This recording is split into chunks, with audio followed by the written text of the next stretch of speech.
ગુજરાતમાં દિવસે ને દિવસે ગુનાહિત પ્રવૃત્તિઓમાં વધારો થતો રહ્યો છે. ખાસ કરીને ફ્રોડના બનાવો જે છે તે દરરોજ વારંવાર સામે આવતા હોય છે. ત્યારે જામનગરના એક જાણીતા ડોક્ટર સાથે શેર માર્કેટના બહાને જે છે તે ફ્રોડ થયું હોવાની ઘટના સામે આવી છે. વિગતવાર ચર્ચા કરીએ. નમસ્કાર, આપ જોઈ રહ્યા છો ન્યૂ ભારત ન્યૂઝ અને હું છું આપની સાથે વલ્લરી વ્યાસ. જામનગરના ડોક્ટર સાથે 41.86 લાખની છેતરપિંડી થતા હવે શેર બજારમાં રોકાણના બહાને જે છે તે 5 સામે ગુનો દાખલ કરવામાં આવ્યો છે.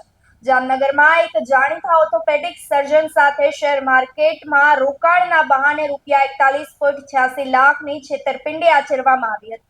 પોલીસ સ્ટેશનના બી ડિવિઝનમાં ફરિયાદ દાખલ કરવામાં આવી છે.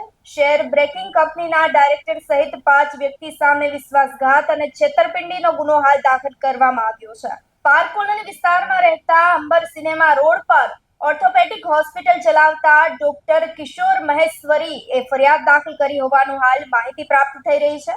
તો Arcadia share and broker private limited કંપનીના ડાયરેક્ટર નીતિન અમૃતલાલ એન્ટોની સ્ક્વિટેર, આ સાથે જ Prem Antony, Arcadia share and brand private limited કંપનીના ડાયરેક્ટર નીતિન અમૃતલાલ, આ સાથે જ એન્ટોની સિક્વેટા, પ્રેમ એન્ટોની સિક્વેટા, યશ રમેશભાઈ બ્રહ્મભટ્ટ અને રમેશભાઈ અમૃતલાલ બ્રહ્મભટ્ટ સામે હાલ ફરિયાદ દાખલ કરવામાં આવી છે.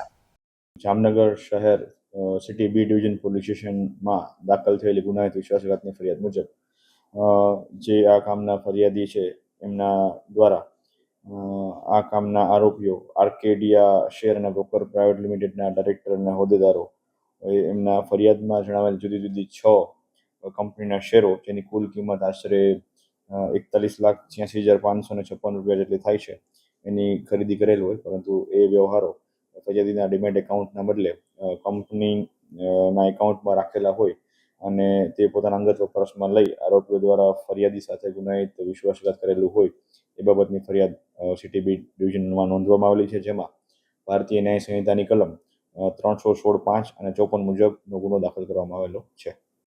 ગુજરાતમાં દિવસે ને દિવસે જે ગુનાહિત પ્રવૃત્તિઓ વધી રહી છે, જેને લઈ હવે આપનું શું માનવું છે અમને કમેન્ટ કરી ચોક્કસથી જણાવશો. તેની સાથે જ અમારી ચેનલ ન્યૂ ભારત ન્યૂઝને લાઇક, શેર, સબસ્ક્રાઇબ કરવાનું ભૂલશો નહીં. નમસ્કાર.